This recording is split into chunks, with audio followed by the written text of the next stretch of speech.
முக்கியமான சில பிரச்சனைகளை தமிழ்நாட்டில் குறிப்பாக தமிழ் மீடியாக்களில் யாராவது பேச மாட்டாங்களா அப்படிங்கிற ரொம்ப நாள் ஒரு ஏக்கம் எல்லாருக்குமே இருந்துட்டு இருக்கும். கேப்டன் விஜயகாந்த் அவர்கள் அவருடைய படத்தில் சில டைலாக்லாம் வைக்கும்போது என்னடா இப்படி புள்ளி விவரமாக பேசுகிறாரே மனுஷன் அப்படிங்கிற மாதிரி இருந்துச்சு. அதன் பிறகு அப்படி ஒரு கேரக்டரே நம்முடைய படங்கள்லேயே இல்லை. அதன் பிறகு வந்தது எல்லாமே கஞ்சா குடிக்கிகள், சிகரெட் ஸ்மோக்கிங், இந்த மாதிரி வேறு மாதிரிலாம் இருந்துச்சுன்னு வச்சுக்கோங்களேன்.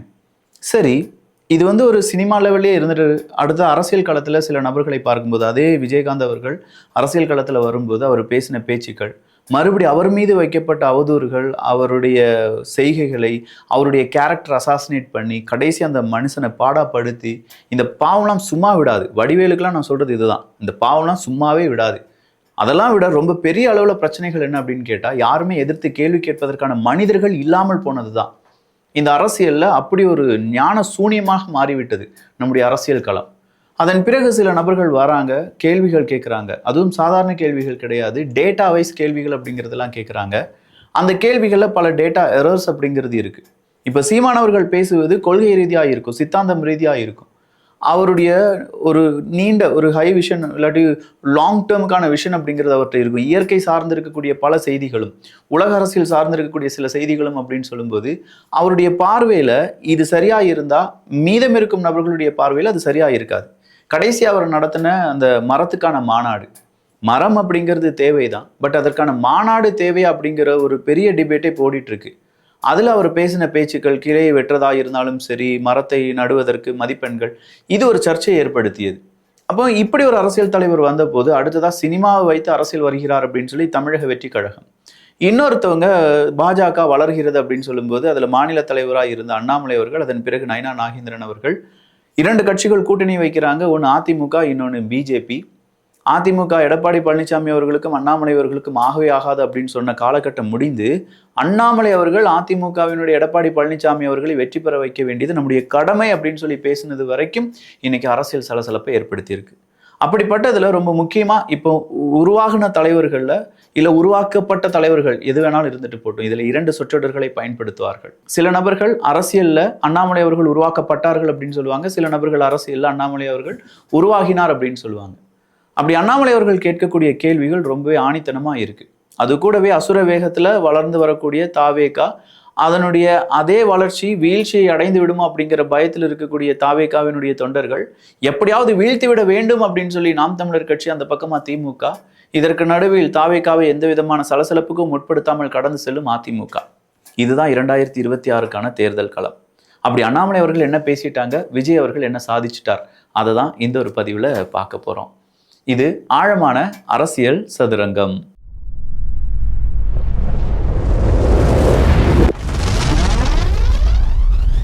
ரெண்டாயிரத்தி 2023-2024 ஆண்டில் அரசு பள்ளியில் பயின்ற மாணவர்கள் 42%. 2025-2026 ஆண்டில் அரசு பள்ளியில் பயிலும் மாணவர்கள் 37%. திமுக ஆட்சியில் 5% வீழ்ச்சி. அரசு பள்ளியில் 37.9% மாணவர்கள் தான் பயில்கிறார்கள். இந்த அரசு பள்ளியில் மாணவர்களுடைய எண்ணிக்கை நாளுக்கு நாள் அதிகரிக்க வேண்டுமே தவிர குறையக்கூடாது. குறிப்பாக பள்ளி அப்படிங்கிறதும் கல்வி அப்படிங்கிறதும் பொது உடைமையாக இருக்க வேண்டும். பள்ளி ஓகே, அது வந்து தனியார் உடைமையாக மாறிவிட்டது. ஆனால் கல்வி அதுவுமே அப்படி மாறிடுச்சே.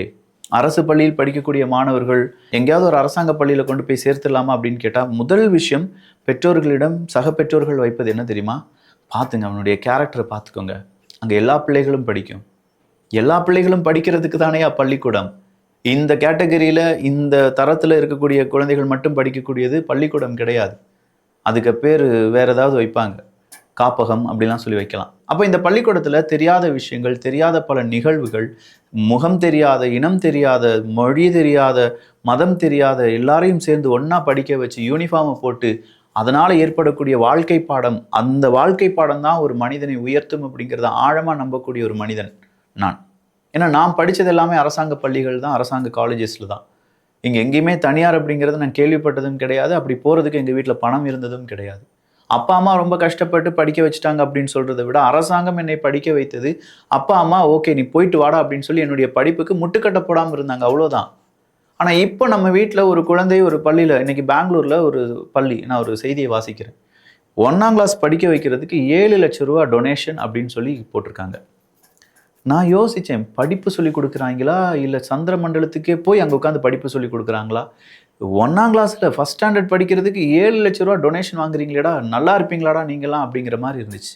நீ என்னடா விக்கி இங்கே பெங்களூரை பற்றி பேசிகிட்டு இருக்க, சென்னையில் வந்து பார்த்துருக்கியா? ஃபஸ்ட் ஸ்டாண்டர்ட் ஒரு ஸ்கூல்லேருந்து இன்னொரு ஸ்கூலுக்கு நான் மாற்றினேன் அப்படின்னா கிட்டத்தட்ட 1 லட்ச ரூபா 1.5 லட்ச ரூபா கேட்குறாங்க. வருஷம் ஃபீஸே 80,000 ரூபா, 1 லட்ச ரூபா 1.5 லட்ச ரூபான்னு ஓடிக்கிட்டு இருக்கு. இன்னும் ஓரிரு வருடங்களில் பெங்களூரில் எப்படி அதே மாதிரி இது மாறிடும் அப்படின்னு சொல்லிட்டு இருக்காங்கங்கிற அந்த மார்க்கெட்டை பற்றி கொஞ்சம் பேர் பேசணுன்னு எனக்கு சும்மா கிரு கிரு கிருன்னு சுற்றிருச்சு. என்னடா இது மார்க்கெட்டு அப்படின்னு சொல்லி பேசுகிறாங்களேன்னு சொல்லி யோசித்தேன். உண்மையிலே கல்விக்கு ஒரு மார்க்கெட் உபயோகப்படுத்துகிறார்கள் என்றால் அது தனியார் பள்ளிக்கூடங்களை வைத்து. அங்கே மார்க்கெட்டுன்னா என்ன? 1.5 லட்சம் ரூபாய்க்கு படிக்க வச்சுன்னா உன் குழந்தை இப்படி படிக்கும், 2.5 லட்சம் ரூபாய் கொடுத்து படிக்க வச்சுன்னா உன் குழந்தை இப்படி படிக்கும், நீ எதுவுமே பணமே செலவழிக்காமல் படிக்க வச்சுன்னா உன் குழந்தை இப்படி தான் குட்டிச்சவராக போகும் அப்படிங்கிறத நம்மிடம் மறைமுகமாக சில நபர்கள் சொல்லி நம்ம மனசில் நம்முடைய மூளையில் பதிய வைக்கிறாங்க.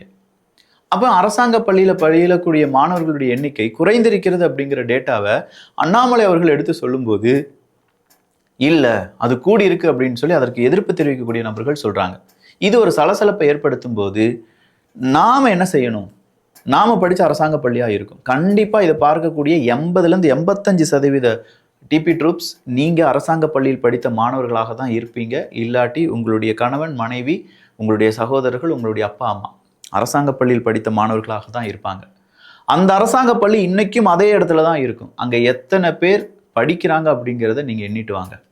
நீங்கள் படிக்கும்போது அங்கே எத்தனை பேர், இப்போ அங்கே எத்தனை பேர் படிச்சுட்டு இருக்காங்க அப்படிங்கிறத நீங்களே கணக்கு போட்டு பார்த்தீங்கன்னா அங்கே அரசாங்க பள்ளி உயர்ந்திருக்கிறதா, அரசாங்க பள்ளியில் சேர்க்கை தாழ்ந்திருக்கிறதா அப்படிங்கிறது உங்களால் புரிந்து கொள்ள முடியும். நான் சொல்கிறேன், நான் படித்தது பஞ்சாயத்து ஹைஸ்கூல் வண்டிப்பெரியார். அந்த பஞ்சாயத்து ஹைஸ்கூல் வண்டிப்பெரியாரில் நான் படிக்கும்போது கிட்டத்தட்ட 2000க்கும் அதிகமான ஸ்டூடெண்ட்ஸ் இருந்தாங்க. இதே பஞ்சாயத்து ஹைஸ்கூல் இல்லாட்டி எல்பிஎஸ் வண்டிப்பெரியாராக இருக்கட்டும், பிஹெச்எஸ்ஸாக இருக்கட்டும், இல்லை நான் படித்த அமராவதி ஹையர் செகண்டரி ஸ்கூலாக இருக்கட்டும், +1 +2 அப்படின்னு சொல்லக்கூடியது, இங்கெல்லாமே அங்கே சேர்க்கை சதவீதம் அப்படிங்கிறது குறைந்திருக்கிறது.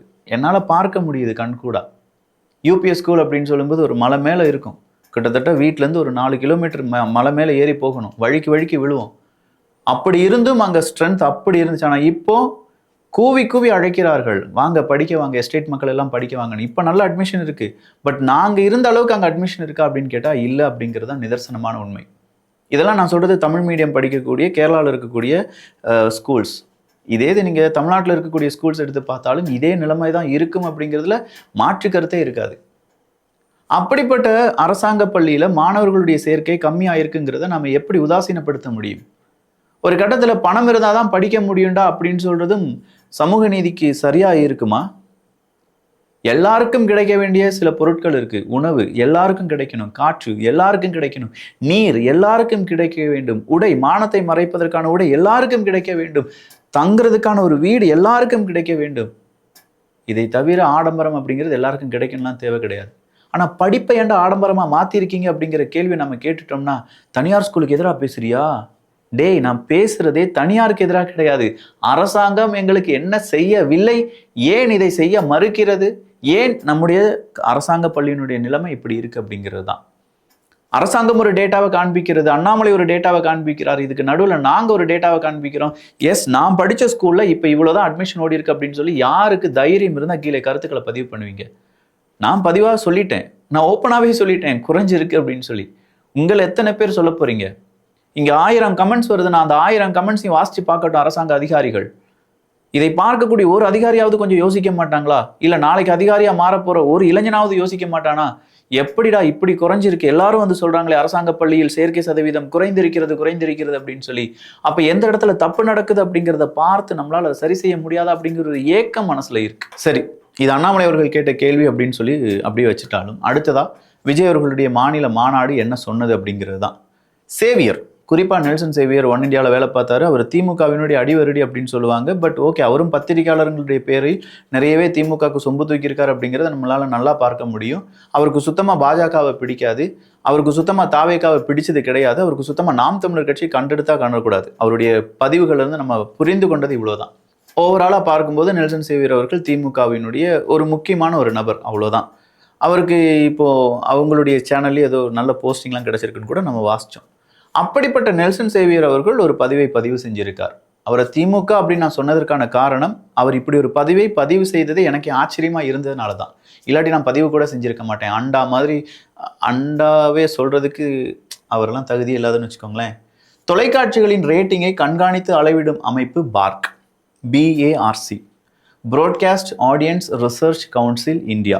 என்டையர் டெலிவிஷன் எக்கோசிஸ்டம் வர்த்தகமே பார்க் அறிக்கையின் அடிப்படையில் தான் நடைபெறுகின்றன. புரியுதா? இப்போ பார்க்கு அப்படிங்கிற ஒரு அமைப்பு இருக்கு. அவங்க தான் தொலைக்காட்சிகளுடைய ரேட்டிங்கை அறிமுகப்படுத்துறவங்க. அறிமுகம் மட்டும் இல்லை, கண்காணித்து அதை ஒரு ஷெட்யூலாக சொல்றவங்க. Adapted market rating system for television across India. கடந்த 25 ஆண்டுகளில் ஜெயலலிதா மறைவு, கலைஞர் மறைவு, சென்னை வெள்ளம், தமிழ்நாடு தேர்தல் முடிவுகள் போன்ற முக்கியமான நிகழ்வுகள் நடந்த வாரங்களில் வெளியான ரேட்டிங் அபாரமானது. முக்கியமான தலைவர்கள் இறந்தபோது, பெருவெள்ளம் வந்தபோது, எலெக்ஷன் ரிசல்ட் வந்தபோது அந்த ரேட்டிங் அப்படிங்கிறது ரொம்ப அதிகமாக இருந்தது. அவை செய்தி தொலைக்காட்சிகளின் சராசரி ரேட்டிங்கை விட 2-3 மடங்கு அதிகமாக இருந்தன. புரிஞ்சுதா? அதிகமாகும் தொலைக்காட்சிகளின் மொத்த சந்தையை அப்போது பெரிதும் விரிவுபடுத்த உதவின. பார்க் வீக் 33 16 ஆகஸ்ட் 22 ஆகஸ்ட் அறிக்கையின்படி மதுரை தாவேகா மாநாடும் தலைவர் விஜயின் பேச்சும் அப்படி ஒரு பெரும் தாக்கத்தை உருவாக்கியுள்ளன. இங்க தாவேகா மாநாடும் தலைவர் விஜயின் பேச்சும், தாவேகாவினுடைய தலைவர் அப்படின்னு சொல்லி அவர் எடுத்து சொல்லல, தலைவர் அப்படின்னே சொல்லியிருக்காரு, ஒரு பெரும் தாக்கத்தை உருவாக்கியுள்ளன அப்படிங்கிற உண்மையை போட்டு உடைக்கிறார். Such a historic week for Tamil Nadu news channels. Vikravandi மாநாட்டுடன் ஒப்பிடும்போது தாவேகா மதுரை மாநாட்டையும் தலைவர் விஜயின் பேச்சையும் தொலைக்காட்சியில் மட்டும் 3 மடங்கு பேர் அதிகமாக பார்வையிட்டுள்ளனர், அதிகமாக பார்த்திருக்கிறார்கள். 35 minutes of Vijay speech was watched uninterrupted by the public, telecasted uninterrupted by the channels. Barring the death events of big leaders, this type of viewership for positive content has come after a long hiatus. For people doing media research and studies, this metrics is a key learning in recent political scenarios. புரியுதா? விஜய் அவர்கள் பேசின பேச்சும் அந்த மாநாட்டையும் பார்ப்பதற்கு ஏகப்பட்ட பேர், 3 மடங்கு அதிகமான நபர்கள் பாசிட்டிவான ஒரு செய்தியை பார்க்க கூடினார்கள் அப்படிங்கிறது தான் செய்தி. பொதுவாக நம்ம இப்போ இருக்கக்கூடிய ஜென்ரேஷன் நெகட்டிவ் செய்திக்கு அதிகமாக முக்கியத்துவம் கொடுப்போம். ஒரு நபர் இறந்துட்டாங்களா, அவங்கள பற்றி யாரெல்லாம் அழுகிறாங்க, அவரை பற்றி என்னெல்லாம் சொல்கிறாங்க அப்படிங்கிறத ரொம்ப பெரிய அளவில் நம்ம பார்ப்பதற்காக டிவி முன்னாடி உட்காந்துருப்போம். அப்படி உட்கார வச்சிருவாங்கன்னு வச்சுக்கோங்களேன். டிவியில் தான் இந்த பிரச்சனைனா யூடியூப்லையும் இப்போ அதே மாதிரி மாற்றிட்டாங்க. நிறைய சேனல்ஸ் ஒரு டெத்து நடந்துச்சுன்னா அவங்க வீட்டில் போய் மைக்கை கொண்டு வைக்கிறது, ரகசிய கேமரா கொண்டு வைக்கிறது, இப்படிலாம் செஞ்சுட்டு இருக்காங்க. ஆனால் அதையும் தாண்டி பாசிட்டிவாக ஒரு செய்தியை அதிகமாக பார்த்தங்க விஜய் அப்படிங்கிற அந்த ஒரு மாநாடு, அந்த ஸ்பீச் தான். ஆனால் இப்படிப்பட்ட மாநாட்டில் விஜய் இன்னும் கொஞ்சம் அதிகமாக பேசியிருக்கலாம் அப்படிங்கிற ஆதங்கம் இருந்தாலும் விஜய் அவர்களுக்கு இன்னும் ஸ்கோப் இருக்குது.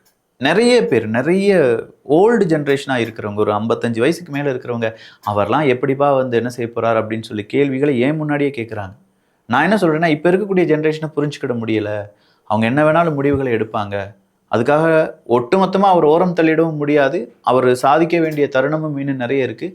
சறுக்கலாம், மீண்டும் வரலாம். பட் அவரும் ஒரு நபராக வந்திருக்கிறார். மாற்றம் அப்படிங்கிறத விட நிறைய ஆப்ஷன்ஸ் அப்படிங்கிறது நம்ம முன்னாடி வந்திருக்கு. முதல்ல 2 ஆப்ஷன், ஏடிஎம்கே, டிஎம்கே. இப்போ தான் என்டிகேன்னு ஒரு ஆப்ஷன் புதுசாக செமையாக வந்துட்டுருக்கு. தாவேகாங்கிற இன்னொரு ஆப்ஷன் வந்துட்டுருக்கு. இது இல்லாமல் அடுத்தடுத்த ஆப்ஷன்ஸ் வர வேண்டும் அப்படிங்கிறத எங்களுடைய எண்ணமும் கூட. ஆப்ஷன்ஸ் எப்படியோ பார்க்கலாம். வளர்ச்சிகளும் வாழ்வாதாரமும் மக்களுடைய நிலைமையும் தமிழ்நாட்டினுடைய வளர்ச்சியும் எதிர்கால திட்டங்களும் மாணவர்களுடைய சேர்க்கையும் இது எல்லாமே எப்படி இருக்க போகுது அப்படிங்கிறதெல்லாம் பொறுத்திருந்து பார்க்கலாம். இன்னும் 2 தினங்கள் வீடியோ வர்றது கொஞ்சம் கஷ்டமாக தான் இருக்கும். 4ஆம் தேதியிலிருந்து வீடியோ கண்டினியூஸாக வந்துவிடும் என்பதும் குறிப்பிடத்தக்கது.